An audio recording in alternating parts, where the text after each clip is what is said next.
Welcome to TAFE College's tutorial for Unit Standard 15500. This is all about establishing a presence in the marketplace. It's only a short tutorial, but it will give you a head start.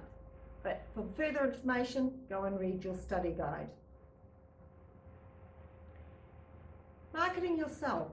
In real estate, you're effectively your own boss. You're running your own little business, but you're operating under an agency and a brand. So that means that you have to establish your own presence in your chosen real estate market. Think about how you want to be recognised. So we'll take one market segment, all right? There's lots of them, commercial, apartments, residential. We'll just look at apartments because that's where I'm going to sell. I'm going to work in the central business district, and so I need to find out the type of properties that are in there, the features and attributes of apartments, and who my customers and clients will be. When I researched the apartments in the central business district, I found that they were largely built of concrete, multi-storey, and some had views, some had very little to see out the windows.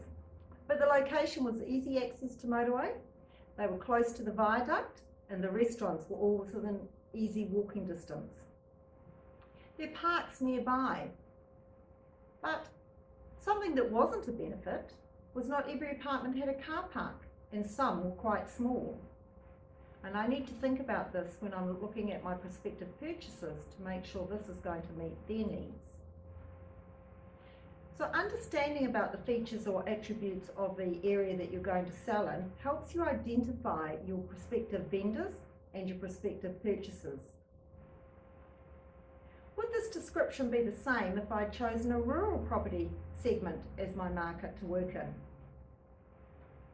So think about your market segment.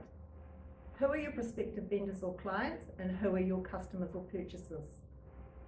Something you need to ask yourself is, who is living there now? They are the owners or your vendors. They could be investors, students, professional couples, or maybe first home buyers. Who would I sell to? What would they be looking for? They are my purchasers and my customers. Clients and customers may be the same. Example, property investors fit into both categories, but there may also be some differences. In real estate, there are lots of salespeople out there. And so the more alike people are, the more important your differences become. So what's your point of difference? What makes you stand out from all other licensees? John told me he was honest, hardworking, friendly, has owned rental properties, and he's going to get me the best price. When I asked Susan, she told me she was honest, hardworking, friendly, speaks 2 languages, and will get me the best price. What are the true points of difference between John and Susan? So position yourself with your points of difference. Think about what jobs you've done in the past, what activities you've been involved in. Examples, have you been a telemarketer? What skills would this give you? And how does all of this benefit the client? Think about your community involvement or cultural connections, languages, website knowledge. All of this could give you a point of difference. And also, when you've identified your points of difference, it will be easy to see how they benefit the customers and clients. Now, to create my direct marketing plan, I've identified my market segment. I know who my clients and customers are. I know my point of differences and how they're going to benefit the clients and the customers. So now I need to think about building my database. How will I get my business up and running? Where will my listings come from? That brings me to think about strategies for attracting new clients and customers. About the network of people I already know. My work, church and community involvements, gym and clubs, my children's school friends, referrals and recommendations, prospecting from door-to-door knocking and cold calling, and direct mail outs. These are some of the ways that I can promote myself and let people know I'm in real estate. Once I have my clients, my customers, and I've built my database, then I need to think about how I'm going to keep in touch with them. How often would I communicate with them? How would I do this? Because if you don't keep in touch with someone, then somebody else will. For instance, I can tell you a story. I was running an open home and a gentleman and I got chatting, and he was telling me he was thinking of selling and would I like to come and do an appraisal on his property.